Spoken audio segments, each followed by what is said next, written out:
بسم اللہ الرحمن الرحیم۔ حدثنا آدم بن ابی ایاز قال حدثنا شعبۃ عن عبد اللہ بن ابی صفر و اسماعیل بن ابی خالد عن شبیع عن عبد اللہ بن عمر رضی اللہ عنہ عن النبی صلی اللہ علیہ وسلم قال المسلم من سلم المسلمون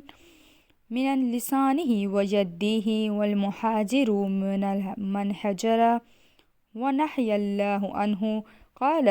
أبو عبد الله وقال أبو معاوية حدثنا داود عن عامر قال سمعت عبد الله عن النبي صلى الله عليه وسلم وقال عبد الله علي عن داود عن عامر عن عبد الله عن النبی صلی اللہ علیہ وسلم۔ آپ صلی اللہ علیہ وآلہ وسلم نے فرمایا،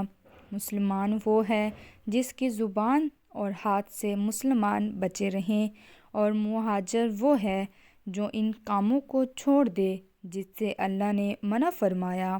ابو عبداللہ امام بخاری نے فرمایا اور ابو معاویہ نے کہ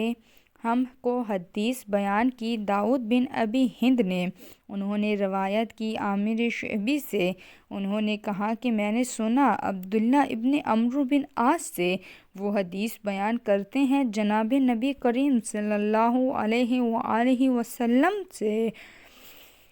اور کہا کہ عبداللہ العلیہ نے روایت کیا داؤد سے، انہوں نے عامر سے، انہوں نے عبداللہ ابن عمرو بن عاص سے، انہوں نے نبی صلی اللہ علیہ وآلہ وسلم سے۔